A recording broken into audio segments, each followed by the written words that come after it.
Los voy a invitar a abrir sus Biblias en el primer libro de Reyes, capítulo 19. Y vamos a leer a partir del versículo 8. Si usted no ve, créame que dice eso, yo se lo leo. Amén. Dice así: Elías se levantó y comió y bebió. Una vez fortalecido por aquella comida, viajó 40 días y 40 noches hasta que llegó a Horeb, el monte de Dios. Allí pasó la noche en una cueva. Más tarde, la palabra del Señor vino a él. ¿Qué haces aquí, Elías?, le preguntó. Me consume mi amor por ti, Señor Dios Todopoderoso, respondió él. Los israelitas han rechazado tu pacto, han derribado tus altares y a tus profetas los han matado a filo de espada. Yo soy el único que ha quedado con vida y ahora quieren matarme a mí también. El Señor le ordenó: sal y preséntate ante mí en la montaña, porque estoy a punto de pasar por allí. Como heraldo del Señor vino un viento recio, tan violento que partió las montañas e hizo añicos las rocas, pero el Señor no estaba en el viento. Al viento lo siguió un terremoto, pero el Señor tampoco estaba en el terremoto. Tras el terremoto vino un fuego, pero el Señor tampoco estaba en el fuego. Y después del fuego vino un suave murmullo. Cuando Elías lo oyó, se cubrió el rostro con el manto y saliendo se puso a la entrada de la cueva. Entonces oyó una voz que le dijo: ¿qué haces aquí, Elías? Él respondió: me consume mi amor por ti, Señor, Dios Todopoderoso. Los israelitas han rechazado tu pacto, han derribado tus altares y a tus profetas los han matado a filo de espada. Yo soy el único que ha quedado con vida y ahora quieren matarme a mí también. El Señor le dijo: regresa por el mismo camino y ve al desierto de Damasco. Cuando llegues allá, unge a Hazael como rey de Siria y a Jehú, hijo de Nimsi, como el rey de Israel. Unge también a Eliseo, hijo de Safat, de Abel Mejolá, para que te suceda como profeta. Hasta ahí. Amén. Esta es la historia de un profeta llamado Elías, después de haber visto muchos milagros de Dios. Después de haber visto la manifestación de la gloria de Dios de manera muy explícita y evidente delante de mucha gente. ¿Sí? Pero para que entremos un poco en contexto, te voy a contar que en ese momento gobernaba sobre Israel en Samaria un rey que se llamaba Acab. ¿Cómo se llamaba? Bien, están atentos, ¿sí? Y dice que fue alguien que hizo lo que le ofendía a Dios. ¿Sí? Más que cualquier otro rey que haya estado hasta ese momento, él hizo lo que le ofendía a Dios. Entre otras cosas, se casó con una mujer llamada Jezabel, que era hija de Baal, que era otro rey, ¿sí? Y se dedicó, Acab, siendo rey de Israel, se dedicó a adorar y a servir a Baal, a un dios, ¿sí? De ese momento, que ahora les voy a contar quién era. Este Baal era un dios cananeo que era considerado y se lo adoraba como el dios de la fertilidad y el dios de las tormentas, el que manejaba las tormentas, los rayos. Ahora usted va a entender por qué yo le estoy explicando esto. Elías, por su parte, en el capítulo 17 es la primera vez que aparece en la Biblia. No sabemos hijo de quién era, no sabemos cuál era su genealogía, pero en el capítulo 17 aparece y solo sabemos que era, de dónde era, que era de Tisbe de Galaad, ¿sí? Y él llegó a ese lugar a decirle al rey Acab una noticia, que no era la más linda de todas. Llegó, se presentó delante de Acab y le dice: miren, a causa de su idolatría, a causa de su desobediencia por seguir a otros dioses, no va a llover y no va a caer rocío del cielo. Y así fue, no va a caer rocío del cielo ni va a llover hasta que yo diga. Imagínense, así se presentó, ¿no? Y saben que así sucedió. 3 años y medio en un lugar donde se adoraba al Dios de la tormenta, al Dios que manejaba los cielos, no llovió ni cayó rocío del cielo. Y saben que Elías, después de estos 3 años y medio, va y se acerca y le dice al rey, ¿hasta cuándo van a seguir así indecisos?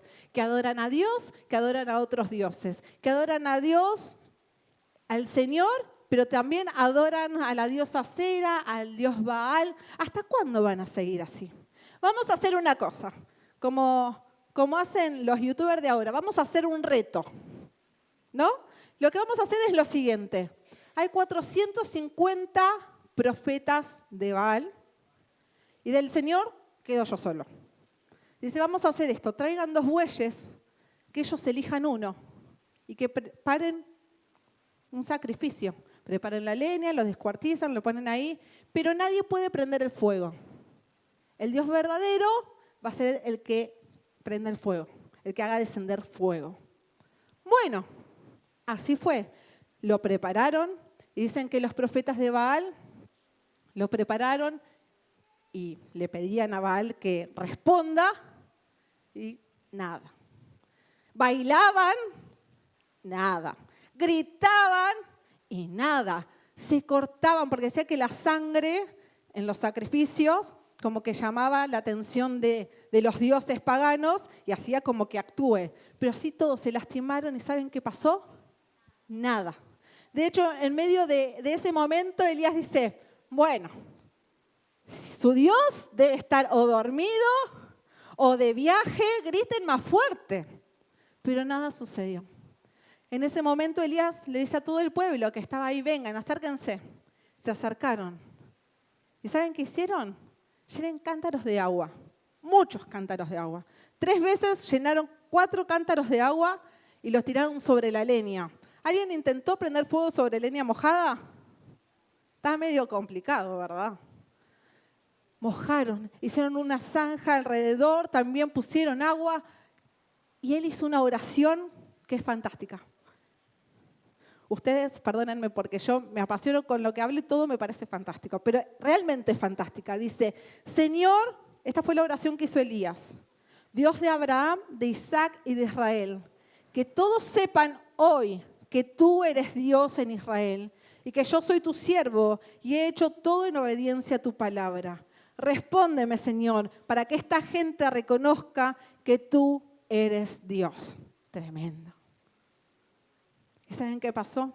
En ese momento cayó fuego del cielo, que consumió el sacrificio, que no dejó rastros de agua y todo el pueblo pudo ver quién era el Dios verdadero. ¿Vieron cuando dice, a las pruebas me remito? Todos quedaron asombrados. Entonces todos comenzaron, todo el pueblo vio esto, se postró y exclamó, el Señor es el Dios verdadero. Amén. Qué lindo haber estado ahí, ¿no? Y saben que ahí mismo Elías pidió que los agarraran a estos profetas y él se encargó de ejecutarlos a los 450. Eso era lo que se acostumbraba en ese momento, ¿sí? Y yo te quiero hacer una pregunta, les quiero hacer una pregunta. ¿Cuántos de los que estamos acá hicieron descender fuego del cielo? Todavía ninguno, ¿verdad? Todavía, uno nunca sabe. Pero imagínense que el profeta, con su fe, con su entrega, con su obediencia, ¿no? Con esa oración, tocó el corazón de Dios y Dios hizo descender ese fuego. Pero yo creo que después de ver semejante milagro es como que uno, no sé si te agrandás, pero por lo menos decís, no se vengan a meter conmigo porque yo sé quién me respalda, ¿no? ¿De qué podía tener miedo Elías después de ver semejante respaldo de Dios? ¿No? Podríamos hacernos esa pregunta. Pero saben que Acab, como les dije, tenía una esposa que se llamaba Jezabel. Y le fue a contar a Jezabel lo que había sucedido. Vos sabés lo que pasó con Elías, que pasó esto y mató a los 450 profetas de Baal. Y saben que esta mujer anteriormente había mandado a matar a los profetas de Dios a filo de espada, así como recién leíamos.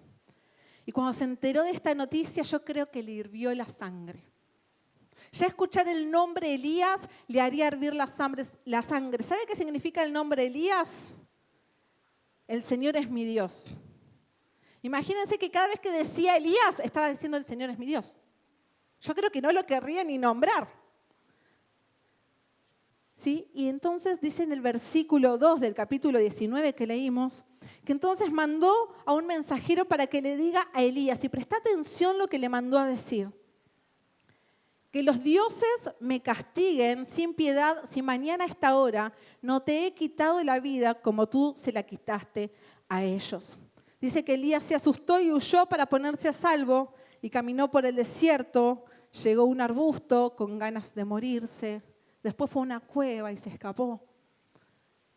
Pero ahora vamos a hablar sobre Elías.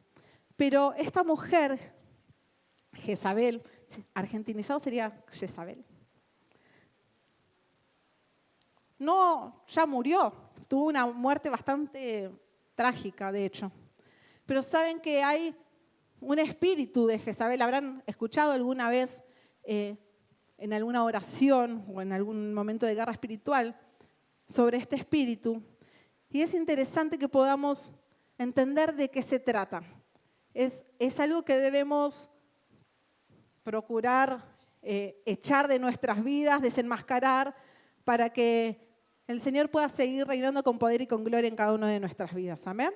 Dice que el espíritu de Jezabel, estuve estudiando un poco, dice, se puede dar tanto, en hombres como en mujeres. Y aunque en la Biblia no se menciona un espíritu con tal nombre, así tan literal, las características las encontramos en la vida de esta mujer. Por un lado, era obsesiva, tenía una pasión por dominar y controlar a otros, queriendo imponerse sobre todo y todos, sacrificando el autocontrol en favor del control de los demás. ¿Sí? Quería dominar a otros, controlar. Imagínense que cuando se enteró que Elías había hecho esto, no lo podía soportar. No puede ser que él tenga la última palabra. Yo voy a ir y lo voy a destruir. Esa es una de las características. Querer dominar, controlar todo y a todos. ¿Sí? Y sacrifica el autocontrol, en vez de controlarse a sí misma, quiere controlar a sí mismo, quiere controlar a los demás. Otra característica es el orgullo y la rebeldía. Dice, exhibe arrogancia y una fuerte oposición a la autoridad legítima de Dios y de sus siervos. No hay un reconocimiento de la autoridad delegada por Dios. De hecho, así pasó. Ella pasó por encima de Acab, quería pasar por encima de Elías, no le importaba nada. Ella quería tener el control, tener la última palabra y dominar. El orgullo y la rebeldía. Y por último, una de las últimas características, hay muchas, es la inmoralidad y seducción que se asocia con la seducción espiritual y la inmoralidad sexual. Esto de la seducción espiritual tiene que ver con querer cambiar. En este caso acá era el pueblo de Dios y de repente empezaron a decir, pero Baal, empezaron a mezclar por medio de la seducción, este es el Dios de la fertilidad, ¿no? Y así querer controlar, dominar sobre los demás. ¿Sí? Así que si bien esta mujer fue así, debemos estar atentos en todo caso, analizarnos en ese sentido, para que eso no esté en medio de la iglesia, ¿amén? Para que el Señor pueda reinar y nada se interponga. Saben que Elías se asustó mucho cuando ella lo amenaza a través de este mensaje. Y acabamos de decir que había visto descender fuego del cielo. Y de repente se asustó mucho. Se sintió solo, se sintió sin fuerza, se quería morir. Y saben que me mata este versículo, el versículo 4 dice, caminó todo un día por el desierto y llegó a donde había un arbusto y se sentó a su sombra con ganas de morirse. Y escuchen lo que dijo al Señor, estoy harto, Señor, protestó, quítame la vida, pues no soy mejor que mis antepasados. ¿A quién no le ha pasado de presentarse delante del Señor y decir, ay, Señor, estoy harto? ¿No? O ya basta, ya no quiero más, ¿no? Y me encantó esta versión porque dice, Señor, estoy harto, ya está, quítame la vida. El mismo profeta que había visto la manifestación del poder de Dios estaba en esta situación. En esta situación en la que se sentía solo, se sentía agobiado, se sentía cansado. ¿Sí? De hecho, cuando nosotros leemos, y después yo los invito a que lean todo el capítulo 19, iban por mitad de camino y le dice a su criado, quédate acá, voy solo. Y dígame quién alguna vez hemos pasado por situaciones así, ¿no? De tristeza, de angustia, ¿qué es lo primero que hacemos? Queremos estar solos. ¿Es la mejor compañía la soledad en ese contexto? Y quizás no. Pero lo primero que atinó a decir Elías, quédate acá, yo voy solo. Y se fue. Y se puso a caminar y fue por el desierto y caminó primero un día y después caminó 40 días. Pero saben que una de las virtudes y de los nombres que a mí me encantan de Dios es que Él es el Roy, el Dios que me ve. Amén. Y Dios, que es el que nos ve, salió a buscarlo, o se le presentó, le dio a conocer que Él estaba ahí. Aunque Él estaba solo en apariencia, se le manifestó y le dijo, acá estoy. ¿Sí? Primero por medio de un ángel. Y después Él mismo le habló, Dios mismo le habló. Y díganme si alguna vez, en alguna situación que estuvimos así, Dios no te mandó un ángel vestido de esposo, de esposa, de hijos, de madre, de hermano de la iglesia, de amigos, a darte una palabra de ánimo, a darte una palabra de parte de Dios, solo que en otra persona, a través de otra persona. Y así fue como le pasó a Elías. Primero un ángel y después Dios mismo le habla. ¿Sí? Elías se escondió primero en el desierto, estuvo debajo de un árbol, luego en una cueva, pero en cada escondite estaba Dios. En cada escondite que nosotros queremos tomar, aun cuando estamos cansados, cuando decimos que estamos hartos, cuando estamos pasando situaciones complejas, podemos estar seguros que aun cuando queremos escondernos o escaparnos, ahí también estás Dios. ¿De dónde huiré de tu presencia?, decía el salmista. Amén. Pero saben que encima este profeta no huyó a cualquier lado. Dice que huyó al monte Horeb. ¿Le suena Horeb? ¿Saben que acá en el texto cuando leímos decía que huyó a Horeb, el monte de Dios? No era cualquier lugar. No huyó a cualquier lado. Fue al monte de Dios. Ahí donde Dios le habló a Moisés con la zarza ardiente, ahí donde también se escribieron los 10 mandamientos, ahí donde también Moisés, guiado por Dios, golpeó la roca y salió agua. Era un lugar que estaba marcado por la presencia de Dios. No huyó a cualquier lado, no fue a pedirle a cualquier persona, fue y huyó al monte Horeb, al lugar donde estaba la presencia de Dios, algo que estaba marcado por la presencia de Dios. Amén.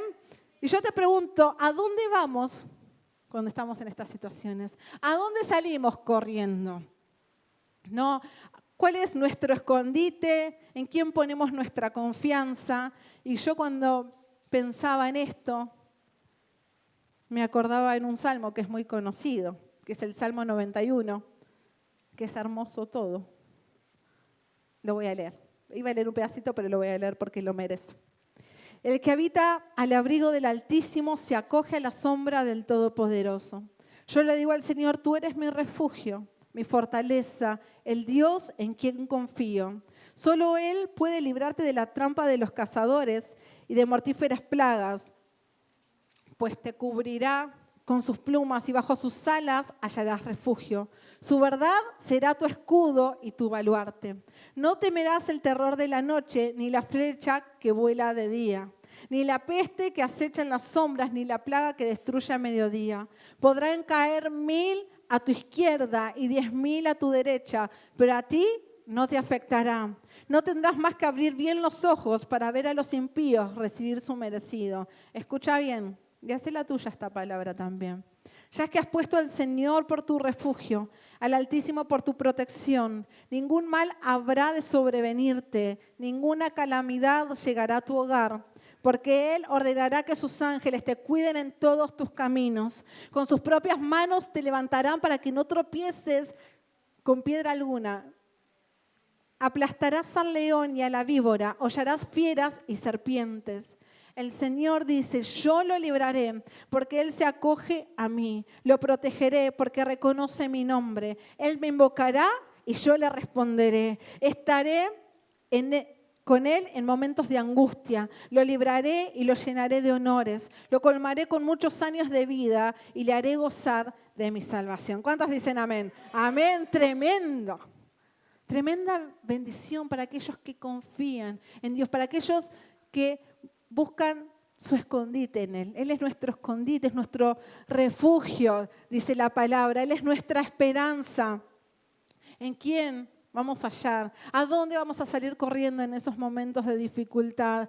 Quizás en momentos así queremos resolver las cosas por nuestros propios medios o en nuestra propia naturaleza, pero no hay mayor escondite, refugio, aquel que nos sostiene, nos renueva, que Dios. Amén.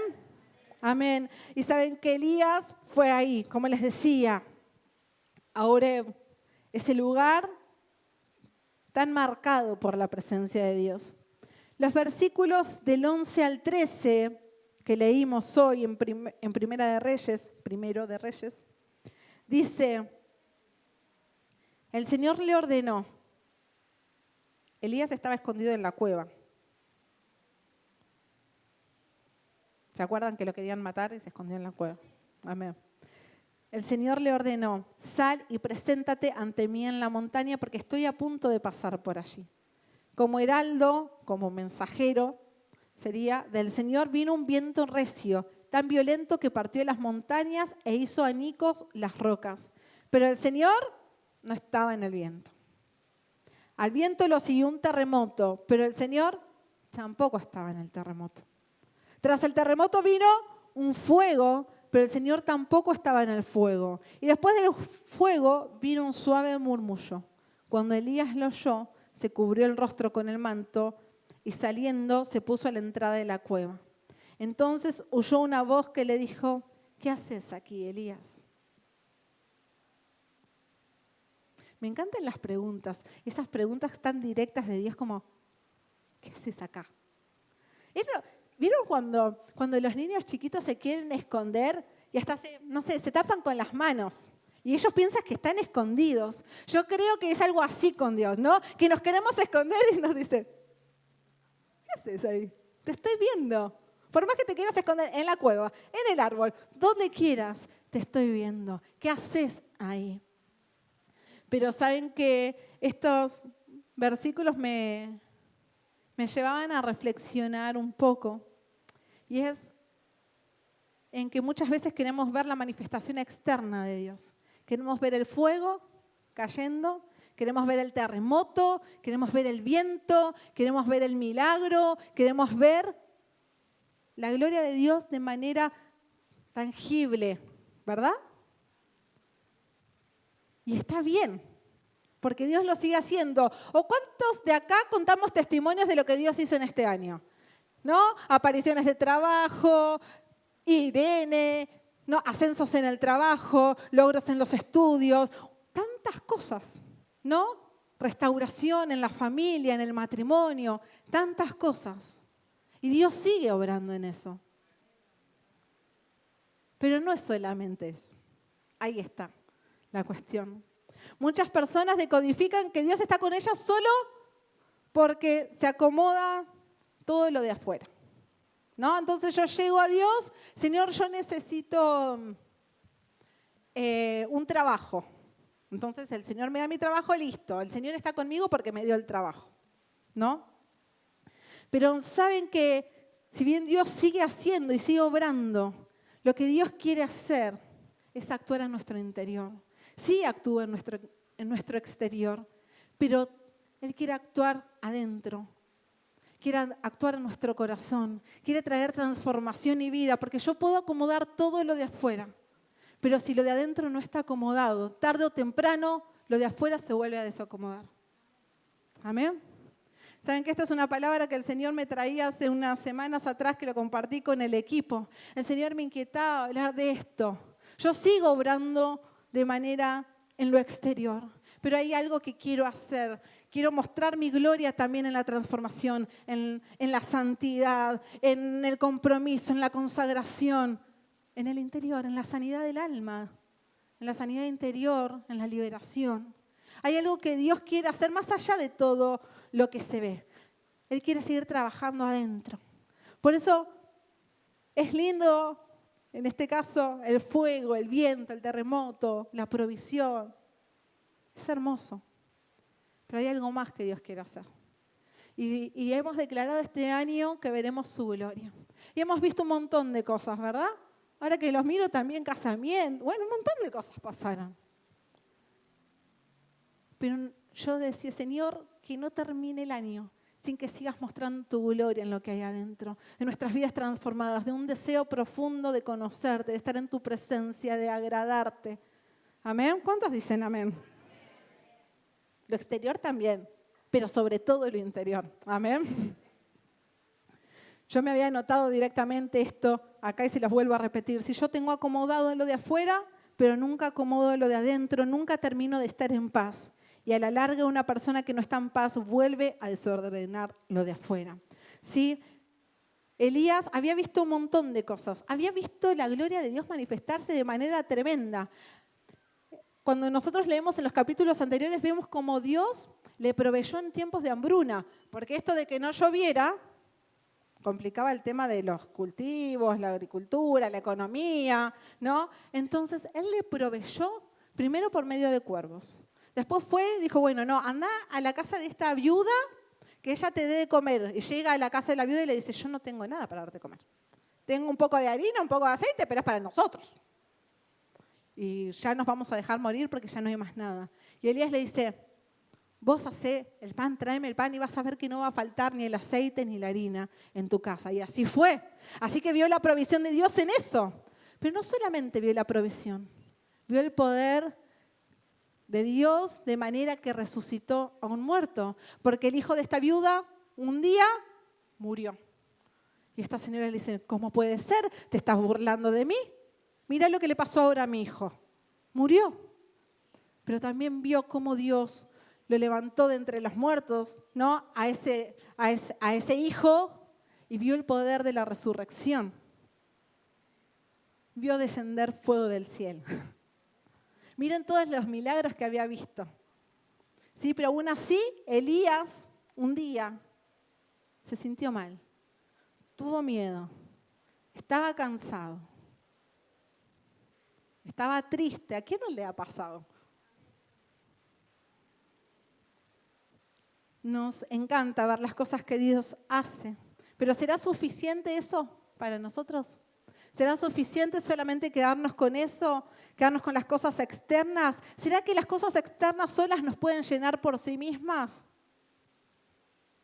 Yo puedo tener un montón de cosas y ser la persona más vacía. De hecho, siempre, quizás doy el mismo ejemplo, pero cuando vemos grandes artistas que se suicidan, que tienen todo, que tienen dinero, que tienen fama, que tienen amigos, y se sienten vacíos y terminan quitándose la vida. ¿Será suficiente solamente lo exterior? Hay algo más que Dios quiere hacer. Amén. La fe necesita redescubrir el diálogo interno. El murmullo de Dios es algo que debo buscar y una vez que lo encuentro, no lo quiero ni debo perder. Lo que pasa adentro es lo que nos transforma. Lo que pasa adentro es lo que nos cambia. Lo que pasa adentro es lo que realmente se transforma cuando nos convertimos, cuando experimentamos a Dios. Lo de afuera, muchas veces también, pero primero es lo de adentro. Por eso lo que más debemos procurar es eso. No estaba ni en el fuego, ni en el viento, ni en el terremoto. Estaba en el murmullo. Y saben que ese murmullo o susurro o silbo apacible, como dicen distintas versiones, es hablar muy suave. Es con el aliento.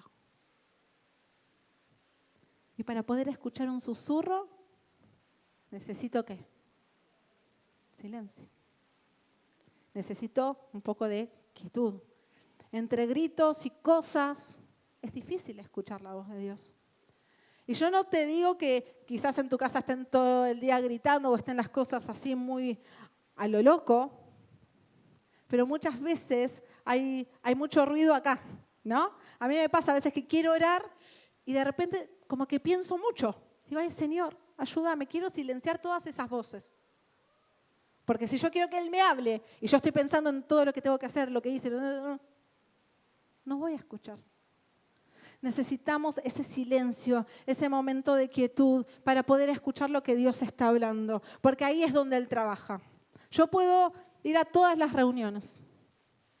Yo particularmente nací dentro de la iglesia. Bueno, adentro de la iglesia no, nací en una clínica, pero vine siempre a la iglesia. Pero eso no tiene nada que ver. Yo puedo ser la misma, no puedo decir que antes, pero puedo ser una persona como que no conoce a Dios, por más que venga siempre a la iglesia. Por eso necesito escuchar eso que Dios me quiere hablar. ¿Saben que fue muy importante ese susurro para Elías? Porque cuando él escuchó ese susurro, salió de la cueva. No solo salió de la cueva, sino que Dios le mostró el propósito, le mostró lo que tenía que hacer. Le dijo, bueno, ahora salí. Y cuando salgas, volvé por el mismo camino. Y cuando vuelvas, anda a tal persona y hace esto. Después vas y haces esto. Cuando nosotros escuchamos la voz de Dios, Él nos saca de esos lugares que parece que no podemos salir. Transforma, quizás no sé si transforma la situación, transforma la manera en que yo vivo esa situación. Nos saca de esos lugares de duda, de temor y nos llena de valentía para enfrentarlos quizás, de esperanza, decir, bueno, acá voy. Y salgo otra vez. Pero no salgo a hacer cualquier cosa, salgo a hacer eso que Dios me dijo que haga. Vuelvo por el camino, hizo Elías, voy a tal lado, después voy al otro, voy a hablar con este. ¿Se entiende? Necesitamos eso, necesitamos escuchar ese susurro. Hay un filósofo francés, que también fue matemático, pero como no me gusta la matemática, digamos que solo fue filósofo. Pascal, que dijo esto, escuchen, todas las miserias de la humanidad se deben a una sola cosa, a que somos incapaces de estar sentados solos en una habitación. Repito, todas las miserias de la humanidad se deben a una sola cosa, a que somos incapaces de estar sentados solos en una habitación. Dicen que muchos crímenes se podrían haber evitado si las personas simplemente se hubiesen detenido a pensar, aunque sea. Quizás la decisión hubiese sido otra. Pero cuando uno no para, no se sienta, no hace ese momento de silencio, de escuchar, hace cosas por impulso, por ira, por bronca, cosas que muchas veces después nos podemos arrepentir. Pero cuando nosotros seguimos esa voz y vamos en el impulso, y muchos crímenes fueron así. No lo pensé, no me di cuenta, el enojo. Necesitamos cada día momentos de quietud, de escuchar lo que Dios nos quiere hablar, darle lugar para que trabaje en nuestro interior. ¿Cuántos quieren que el Señor trabaje en su interior? Que Él siga sanando, siga obrando, mostrando propósito. ¿Amén? Pero necesitamos eso porque en medio del ruido no lo vamos a escuchar. Fue en ese momento de quietud que Dios obró en la vida de Elías. Lo fortaleció, le devolvió la esperanza, le permitió salir de ahí. Le reveló propósito, los pasos a seguir, como decía recién. Elías no fue el mismo cuando salió de la cueva. Entró lleno de miedo, huyendo, y tenía que volver por el mismo camino. Tenía que volver de a donde se había ido. Y volvió. Después, la tarea para la casa es que usted termine de leer la historia. Amén. ¿Saben que 2 Corintios 4, 18, Pablo le dice a esta iglesia, dice, así que no nos fijamos en lo visible, sino en lo invisible. Ya que lo que se ve es pasajero, mientras lo que no se ve es eterno. ¿En qué está puesta nuestra mirada? Claro que debemos seguir orando por sanidad, por restauración de la familia, por provisión, por trabajo y por todas las necesidades que tengamos. Pero eso no puede quitar el lugar de lo que Dios quiere hacer en nuestra vida, en nuestro interior. Yo no sé cómo te sentís vos, no sé si ya hiciste un poco esa evaluación que uno generalmente suele hacer a fin de año, decir, bueno, ¿cómo me fue? ¿Qué hice? Yo no sé cómo está tu relación con Dios. Sí sé que el domingo pasado comenzamos hablando de Moisés, que decía, necesito tu presencia. Si vos no estás conmigo, yo de acá no me muevo. Hoy el Señor nos trae esta historia de Elías para recordarnos que necesitamos esos momentos de intimidad con Él, de susurro, decirle, Señor, la verdad quiero un montón de cosas, pero lo que más necesito es que intervengas en mi vida.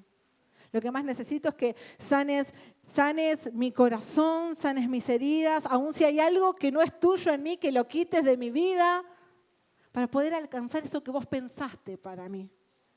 Cuando Elías salió de esa cueva, él salió y fue directo a hacer lo que Dios le había dicho. No se lo dijo cuando estaba caminando, no se lo dijo cuando estaba dando vueltas ahí en el desierto buscando una cueva, se lo dijo en el momento de quietud, en el susurro. Y como fue un susurro, y Elías lo pudo escuchar, pudo obedecer. Amén. Dios quiere actuar, quiere mostrar su gloria, quiere mostrar su poder también en nuestro interior, también en nuestro corazón. Y yo oraba y le decía, Señor,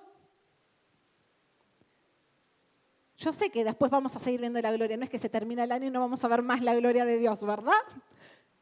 Pero que no se termine el año sin que sigas obrando, sin que sigas transformando nuestra vida. Cada día necesitamos ser transformados.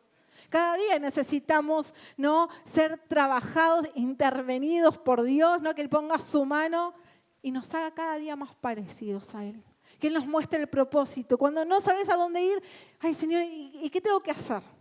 ¿Y cómo sigo? ¿Saben dónde lo vas a descubrir? En el susurro. Cada día lo necesitamos. Amén. Y yo ya voy cerrando con esto y les invito a que podamos reflexionar en esto. ¿Cuántos desean ver esa intervención de Dios? Que ponga, y vamos a orar para que Él ponga en nosotros tanto el querer como el hacer. No sé si a usted le ha pasado, pero a mí muchas veces me ha pasado que después de una palabra es como que digo, esta semana empiezo con todo. Voy y cada día a tal hora voy a hacer esto. Y quizás llega el miércoles y, ay, es que estoy muy ocupada, ¿no? Y voy y corro y no me hago ese momento. Yo sé que los días son cortos y tenemos muchas cosas. Un momento para poder escucharlo, para poder estar en su presencia, para poder decirle, Señor, acá estoy, lo que vos quieras hacer. ¿Querés tocar mi vida? Acá estoy. ¿Querés hablarme? Acá estoy. ¿Querés sacar algo de mí que no te sirve, que no te agrada? Acá estoy. Amén. Por eso vamos a orar por eso, para que Él ponga tanto el querer como el hacer, para que nos ayude a quitar toda distracción. Amén. ¿Qué son las distracciones? Bueno, todos esos pensamientos que van en paralelo a cuando queremos orar y nos queremos concentrar en Dios. Señor, silencia todos esos ruidos. Todas esas voces que no son tuyas. Amén. Y a veces también, bueno, el entorno también ayuda, ¿verdad? Si yo me pongo a leer, por ejemplo, con el celu y me llega una notificación, ay, es re difícil, es una tentación, porque por más que digas, no la voy a abrir, ¿qué terminamos haciendo? Abriendo. O pensando, uy, ¿habrá sido por algo? ¿No? Entonces, colaborar en este sentido, esto de ser intencional, ¿no? Es decir, voy a preparar este momento mientras los chicos duermen, no sé, en el baño, es en el único lugar que puedes escapar, será en el baño.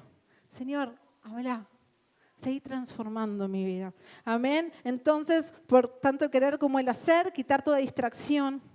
Y para poder ser sensibles a su voz. Hay algo que siempre hablamos en el área de adoración y cada vez que oramos le decimos, Señor, hacenos sensibles a tu voz. Que cuando vos hables, nosotros podamos identificar qué es lo que estás diciendo. Amén. Porque Él siempre habla. El asunto es que nosotros podamos entender, podamos recibir lo que Él está hablando. Amén. Así que yo te invito que si podés te pongas de pie Y podamos aún ponernos esta meta, si no lo estás haciendo, que te puedas poner también esta meta.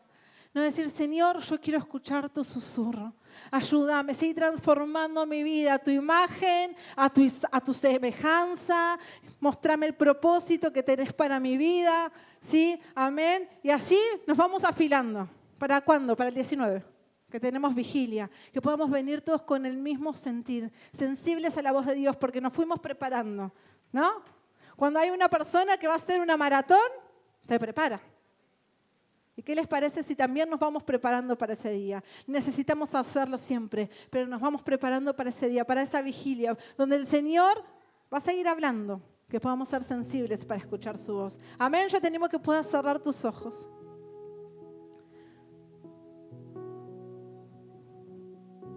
Señor, y te damos gracias. Señor, porque no nos cansamos, Señor, de dar testimonio, Señor, aún de recordar todas las cosas que hiciste. Gracias, Señor, por la provisión, Señor, de cada día. Gracias, Señor, por el crecimiento. Gracias, Señor, por las puertas de trabajo que abriste. Gracias, Señor, porque abriste, Señor, aún puertas que parecían estar completamente cerradas. Señor, pero vos en tu poder lo hiciste posible. Gracias, Señor, por la sanidad. Gracias, Señor, por la restauración de la familia. Gracias, Señor, porque tu presencia está acá. Gracias, Señor, porque nos estás hablando. Señor, y algo más tenés pensado para nuestras vidas. Señor, queremos agradecerte porque sos fiel. Gracias, Señor, por contestar nuestras oraciones. Gracias, Señor, porque sos fiel a tus promesas. Señor, porque sos fiel aun cuando nosotros somos infieles. Gracias, Señor. Señor, pero entendemos que hay algo que vos decías más que todas las cosas. Señor,